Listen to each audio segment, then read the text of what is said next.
Hello friends, नमस्कार। स्वागत है। इस नई वीडियो में बात करेंगे बिहार पोस्ट मैट्रिक स्कॉलरशिप को लेकर जो है एक नई अपडेट निकल के आ रही है। अपडेट क्या है कि कौन कौन छात्र जो है इस स्कॉलरशिप के लिए अप्लाई करेंगे इंस्टीट्यूट के पॉइंट्स ऑफ व्यू से। इसको कैसे आप चेक कर सकते हैं कि लिस्ट में है कि नहीं है, और इसके साथ ही साथ ये भी बात करेंगे कि इसका आवेदन कब से स्टार्ट होगा। काफ़ी सारे लोगों का यही कमेंट है कि इसका ऑनलाइन किस दिन से स्टार्ट होगा। जैसे कि आप सबको पता है कि एक जो है नोटिफिकेशन जारी किया गया था कुछ दिन पहले। इस नोटिफिकेशन में ये जानकारी बताई गई थी कि 5 नवंबर से जो है फॉर्म फिलअप स्टार्ट होंगे। शिक्षा विभाग ने जो है एक आवश्यक सूचना जारी किया था, इसमें बताया था कि 5 नवंबर से जो है पीएमएस पोर्टल पे जो है फॉर्म फिलअप स्टार्ट होना शुरू हो जाएंगे। लेकिन 5 नवंबर बीत गया, आप सबको पता है कौन सा नवंबर है। तो उसको लेकर हम चर्चा करेंगे कि क्या जो है कब से आवेदन स्टार्ट होंगे और कौन कौन छात्र जो है इस बार फॉर्म को अप्लाई कर पाएंगे, उसके बारे में हम यहाँ पे बात करेंगे। तो चलिए फ्रेंड्स, वीडियो को स्टार्ट करते हैं। वीडियो बहुत ही ज़्यादा इंपॉर्टेंट है, आप वीडियो को लास्ट तक जरूर देखिएगा और वीडियो अच्छा लगे तो लाइक करिएगा, अपने दोस्तों में जरूर शेयर करिएगा। मैंने यहाँ पे जो बात किया है इंस्टीट्यूट्स के पॉइंट्स ऑफ व्यू से हम चर्चा करेंगे कौन कौन जो है बच्चे यहाँ पे फॉर्म को अप्लाई करेंगे, कौन कौन नहीं अप्लाई करेंगे। इंस्टीट्यूट्स यानी विद्यालय, जिस विद्यालय में पढ़ाई कर रहे हैं वो विद्यालय के व्यू से हम यहाँ पे बात करेंगे, चर्चा करेंगे कि आप एलिजिबल हैं कि नहीं एलिजिबल है फॉर्म भरने के लिए। क्योंकि पिछली बार जो है ना काफ़ी सारे बच्चे जो है वंचित रह गए थे पोस्ट मैट्रिक स्कॉलरशिप का लाभ लेने से। जी हाँ दोस्तों, इसका एक ही कारण है इंस्टीट्यूट। जी हाँ, इंस्टीट्यूट विद्यालय, जिस विद्यालय में पढ़ाई कर रहे हैं उसके वजह से जो है आप जो है अप्लाई नहीं कर पाए थे। और आप लोग बाद में हमें ही बताइएगा कि सर आप ये बात पहले हमें क्यों नहीं बताया कि ऐसे ऐसे करना होगा। तो क्या करना होगा अगर आपका इंस्टीट्यूट्स यहाँ पे जो है नहीं है शामिल, तो देखिए इसके बारे में बात करेंगे। यहाँ पे सबसे पहले बता दूं, एक तो वो है पोस्ट मैट्रिक। पोस्ट मैट्रिक से ही आपको समझ में आ रहा है कि यानी मैट्रिक के बाद जितने भी स्कूल हैं, जितने भी कोर्स हैं, जितने भी कॉलेज हैं, मैट्रिक के बाद जो भी पढ़ाई होता है, जैसे 11वीं होता है, 12वीं होता है, ग्रेजुएशन का फर्स्ट ईयर होगा, सेकेंड ईयर होगा, थर्ड ईयर होगा, आईटीआई होगा, डिप्लोमा होगा या बीएड होगा, डीएलएड होगा, मतलब जिस भी स्टेज पे आप हैं मैट्रिक के बाद, 10वीं के बाद आप जहां भी पढ़ाई कर रहे हैं उसके लिए आप इस पोर्टल पे अप्लाई करेंगे, आपको स्कॉलरशिप 110% मिलेगा। पहला एलिजिबिलिटी मैंने यहाँ पे यह बताया। दूसरा एलिजिबिलिटी है कि जनरल को छोड़ के, जनरल कैटेगरी को छोड़ के और ईडब्ल्यूएस कैटेगरी को छोड़ के बाकी जितने भी कैटेगरी है, एससी, एसटी, ओबीसी, ईबीसी जो भी है, उनको यहाँ पे पैसा मिलेगा, वही लोग यहाँ पे फॉर्म को अप्लाई करेंगे। तीसरा आता है एलिजिबिलिटी। एलिजिबिलिटी मतलब कौन अप्लाई करेगा वही मैं बता रहा हूँ। तीसरा आता है सबसे इंपॉर्टेंट, आपका कॉलेज जो है यहाँ पे रजिस्टर होना चाहिए। यानी पीएमएस पोस्ट मैट्रिक स्कॉलरशिप के वेबसाइट पे आपका अगर इंस्टीट्यूट रजिस्टर है तो ही आप उस इंस्टीट्यूट का सिलेक्शन करके फॉर्म को अप्लाई कर पाएंगे। क्योंकि होता क्या है ना, देखिए जब आप फॉर्म अप्लाई करेंगे इस वेबसाइट पे जाकर तो वो पूछता है कि आप किस इंस्टीट्यूट्स में पढ़ाई कर रहे हैं, कौन सा कोर्स कर रहे हैं, वो इंस्टीट्यूट का नाम आप जो है सिलेक्शन बॉक्स से सिलेक्ट करिए। अब जब उस सिलेक्शन बॉक्स में आपका विद्यालय का नाम जो है, आपके इंस्टीट्यूट्स का नाम, स्कूल का नाम शो ही नहीं करेगा तो आप किस तरह से सिलेक्ट करके जो है आप फॉर्म को अप्लाई करेगा, आप खुद सोचिए ना। तो ये चीज़ें मैं आपको समझाने की कोशिश कर रहा था कि कौन कौन इंस्टीट्यूट जो है यहाँ पे रजिस्टर्ड है और कौन कौन इंस्टीट्यूट रजिस्टर्ड नहीं है और कौन बच्चे जो है, किस विद्यालय के बच्चे जो फॉर्म को अप्लाई कर पाएंगे। तो इसके लिए बहुत ही आसान है चेक करना, मैं आपको बता देता हूँ कैसे आप चेक करेंगे। तो देखिए फ्रेंड्स, फिलहाल जो है यहाँ पे एक वेबसाइट है, उसको मैं दिखा देता हूँ। यहाँ पे एक वेबसाइट, यहाँ पे देखिए एक ऑप्शन आ रहा है। जब आप इतना बस वेबसाइट को लिखेंगे ना, इतना बस आप लिखेंगे तो ऑप्शन खुलेगा कि पोस्ट मैट्रिक स्कॉलरशिप अप्लाई करने के लिए यहाँ क्लिक करें। जैसे आप इस पर क्लिक करते हैं ना तो ये डायरेक्टली रीडायरेक्ट करता है दूसरे वेबसाइट पे। देखिए यहाँ पे 22-23 का सेशन खुल के आ रहा है और यहाँ पे आपको क्या आ रहा है कि यहाँ पे आ रहा है कि आप जो है सर्च करिए, search list of registered institute, यानी जितने विद्यालय रजिस्टर्ड हैं अभी तक उनका यहाँ पे लिस्ट जो है आपको शो होता है। अगर आपका विद्यालय यहाँ पे शामिल है तो आप यहाँ पे फॉर्म को अप्लाई कर पाएंगे। अब कैसे सर्च करना है, तो आपको क्या करना है, इस पर क्लिक करना। अभी मैं बताऊंगा अगर आपका विद्यालय यहाँ पे रजिस्टर्ड नहीं है तो उसके लिए आपको क्या करना होगा जिससे आपका विद्यालय यहाँ पे रजिस्टर हो जाएगा और आप भी जो है फॉर्म भरने के लिए एलिजिबल रहेंगे। तो देखिए इसके लिए क्या करना होगा, आपको इसके पे क्लिक करना होगा। सबसे पहले आप यहाँ पे सर्च करके देखेंगे कि हाँ आपका विद्यालय यहाँ पे शो हो रहा है कि नहीं हो रहा है। इस पर आप जैसे क्लिक करेंगे यहाँ आपको ये चूज करना है कि आपका विद्यालय कहाँ पे है, किस राज्य में है। अब बिहार से है, यूपी में है या महाराष्ट्र में, जहाँ भी है आप सबसे पहले अपना राज्य चूज करेंगे। जैसे मान लिया हम बिहार चूज करते हैं, बिहार के किस डिस्ट्रिक्ट में आपका विद्यालय अवस्थित है वो भी आपको यहाँ पे चूज करना है। जो भी है आप, जैसे मैंने गोपालगंज यहाँ पे चूज किया, फिर डिस्ट्रिक्ट के बाद किस ब्लॉक में है।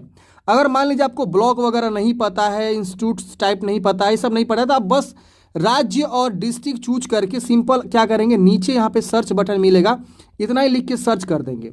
जैसे आप इतना लिख के सर्च करेंगे, उस राज्य में, उस जिला में जितने भी विद्यालय रजिस्टर हैं बिहार पोस्ट मैट्रिक स्कॉलरशिप के वेबसाइट पे, उन सब का लिस्ट यहाँ पे जारी हो जाएगा। यहाँ पे देखिए आ गया है लिस्ट, नीचे में देखिए, यानी फ्रेंड्स यहाँ पे देख सकते हैं सबका जो है यहाँ पे क्या है, इंस्टीट्यूट्स का नाम और contact person name, contact number, और वेरीफाई हो चुका है कि नहीं वेरीफाई हो चुका है, कौन कौन से कोर्स वहाँ पे रजिस्टर्ड हैं, उस विद्यालय में कौन कौन से कोर्स की पढ़ाई होती है, वो सारा यहाँ पे खुल के आ चुका है। और आप जो है क्या कर सकते हैं, देख सकते हैं। तो यहाँ पे अगर आपका स्कूल शामिल है, इस लिस्ट में दिखा रहा है, तो समझिए बल्ले बल्ले आप इजीली फॉर्म को अप्लाई कर पाएंगे।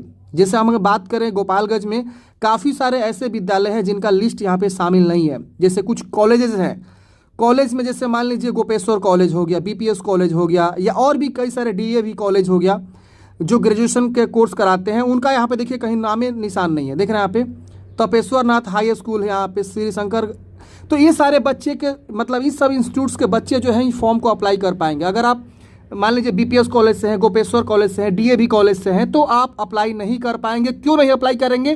क्योंकि आपका कॉलेज जो है इस वेबसाइट पे रजिस्टर्ड नहीं है, तो इसलिए आप अनएलिजिबल हैं फॉर्म भरने के लिए। पूरा एलिजिबिलिटी रहते हुए भी आप अनएलिजिबल हैं केवल और केवल इंस्टीट्यूट के वजह से। अब देखिए इंस्टीट्यूट्स क्यों यहाँ रजिस्टर्ड नहीं है, ये सबसे बड़ा लापरवाही है इंस्टीट्यूट्स का। जी हाँ दोस्तों, आपका विद्यालय जो है रजिस्टर यहाँ पे नहीं कर रहा है, वो उसकी लापरवाही है। अब जो भी लापरवाही हो सकता है कि कोई प्रॉब्लम हो, या हो सकता है वो रजिस्टर नहीं करना चाह रहा हो। अब क्यों नहीं कर रहा है? तो गवर्नमेंट कॉलेज है तो क्यों नहीं करेगा? करेगा ही करेगा, क्योंकि इसके लिए अगर आपको हड़ताल भी करना पड़े तो आप लोग जरूर करिए अपने कॉलेज में, इंस्टीट्यूट में। जिससे क्या होगा फ्रेंड्स, आप जो है यहाँ पे इस बार स्कॉलरशिप अप्लाई कर पाएंगे। मैं अपना कहानी बताता हूँ। मेरा एक जो है एरिया है बीपीएस कॉलेज, ठीक है ना। मैंने वहाँ पे जाके कई बार रिक्वेस्ट किया प्रिंसिपल से, वहाँ के नोडल ऑफिसर से कि सर प्लीज़ बीपीएस कॉलेज को ऐड कर दीजिए पीएमएस पे। वो ऐड ही नहीं कर रहे। पिछली बार मैंने रिक्वेस्ट किया, इस बार भी मैं काफ़ी सारे बच्चों को मैंने बोला कि प्लीज़ ऐड कर दीजिए, ताकि काफ़ी सारे बच्चों का लाभ मिल सके, बीपीएस कॉलेज के जितने भी छात्र हैं जो पढ़ाई कर रहे हैं। तो वो लोग सुनते नहीं हैं। तो इसके लिए फ्रेंड्स आपको थोड़ा सा मशक्कत करना होगा, अपने कॉलेज में जाके बताना होगा कि सर प्लीज़ आप लोग यहाँ पे रजिस्ट्रेशन करिए। और कॉलेज के जो नोडल ऑफिसर हैं, प्रिंसिपल है, वही इस चीज़ को कर सकता है, क्योंकि उन्हीं के पास जो है डैश कोड होता है, काफ़ी सारी चीज़ें मांगती है जब आप रजिस्ट्रेशन करेंगे। तो यहाँ से कैसे करना होता है रजिस्ट्रेशन, तो देखिए यहाँ पे देखिए इंस्टीट्यूट्स रजिस्ट्रेशन का ऑप्शन है, आप इस पर क्लिक करेंगे। जो भी विद्यालय वाले अगर भाई लोग देख रहे हैं वो प्लीज़ इनको बताएंगे कॉलेज वालों को कि आप उसके वेबसाइट पे जाके जो है रजिस्ट्रेशन करेंगे और इजीली हो जाएगा। आप रजिस्ट्रेशन करेंगे, पीएमएस जो वेबसाइट है वो वेरीफाई करेगा आपके इंस्टीट्यूट को और लिस्ट कर देगा आपके विद्यालय को अपने पोर्टल पे। समझ में आ गया ना? तो ये कराना जरूरी है। देखिए यहाँ पे कितना अच्छा स्टेप्स दिया हुआ है। 3 स्टेप्स में आपको फॉर्म भर देना है। इंस्टीट्यूट रजिस्ट्रेशन, फिल इंस्टीट्यूट्स का डिटेल्स और ऐड कोर्स, कि आप कौन कौन से कोर्स कराते हैं अपने विद्यालय में, भले वो सरकारी हो या प्राइवेट हो, वहाँ ऐड कर सकता है, ठीक है ना। बस उसको मान्यता प्राप्त होनी चाहिए। तो ये चीज़ें देखिए यहाँ पे वो इजीली रजिस्ट्रेशन कर सकता है कंटिन्यू करके। तो ये रिक्वेस्ट आपको करना होगा अपने विद्यालय में कि हाँ प्लीज़ आप लोग जो है पोस्ट मैट्रिक स्कॉलरशिप पे जो है रजिस्ट्रेशन करिए, ताकि हम लोग फॉर्म भर सके। अगर रजिस्ट्रेशन नहीं रहेगा तो आप फॉर्म नहीं भर पाइएगा, लाख कोशिश करने के बावजूद भी फॉर्म को नहीं भर पाइएगा। इतना आपको समझ में आ गया। अब आइए बात करते हैं कि इसका रजिस्ट्रेशन कब से स्टार्ट होगा। देखिए फ्रेंड्स, 2 वेबसाइट है। सरकार जो है एक पुरानी वाली वेबसाइट को मैं दिखाता हूँ, ये देखिए पुरानी वाली वेबसाइट है। यहाँ पे आप आएंगे ना तो सबसे बड़ी पहचान यहाँ पे देखिए कहीं नहीं दिखा रहा है कि लास्ट डेट क्या है, ठीक है ना। एक दूसरी वेबसाइट ये भी है जो कि यहाँ पे देखिए साफ साफ लिखा गया है कि यहाँ पे जो है इसका लास्ट डेट जो है 5/12/2023 तक रखा गया है, ठीक है ना। यानी यहाँ पे गलती किया गया है। अभी वेबसाइट जो है मेंटेनेंस मोड में है, डेवलपमेंट मोड में है। अभी वेबसाइट को हमको लगता है कि 5 से 10 दिन और लग जाएंगे सही से काम करने में, क्योंकि यहाँ पे काफ़ी सारे मिस्टेक्स हैं, काफ़ी सारे इंस्टीट्यूट्स का लिस्ट यहाँ पे शामिल नहीं है। जिसको लेकर जो है मतलब इंस्टीट्यूट जो है अपडेट नहीं किया हुआ है अपने आप को, कोर्स को ऐड करना या हटाना ये सब जो होता है, या सेशन 2022-23 के लिए अपडेशन करना, वो यहाँ पे इंस्टीट्यूट्स नहीं किया है, जिसकी वजह से अभी आवेदन स्टार्ट नहीं हुए हैं।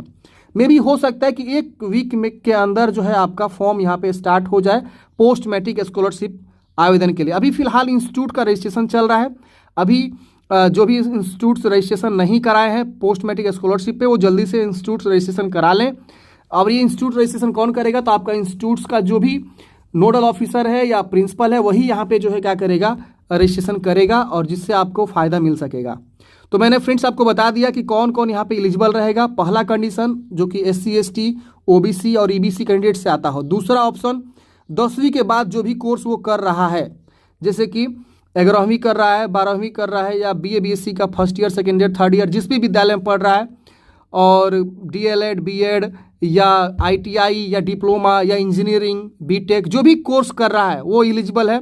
तीसरा केस क्या है, तो पहला आपने बता दिया, दूसरा बता दिया। तीसरा केस क्या है, आपका विद्यालय इस पोर्टल पे रजिस्टर होगा तभी आप जो है यहाँ पे फॉर्म को अप्लाई कर पाएंगे।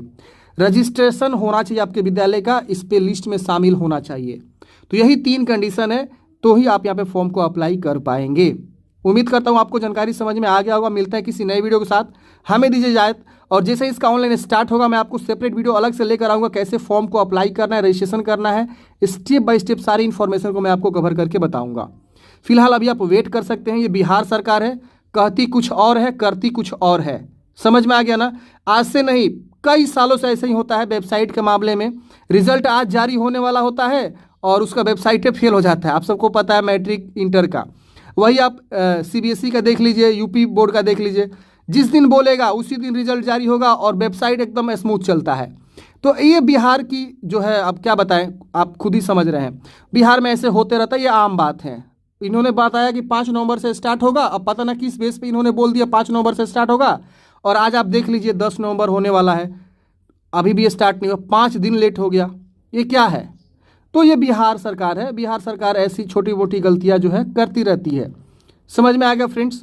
मिलता है किसी नए वीडियो के साथ, हमें दीजिए इजाजत और देखते रहिए DS helping forever. Thank you for watching. जय हिंद।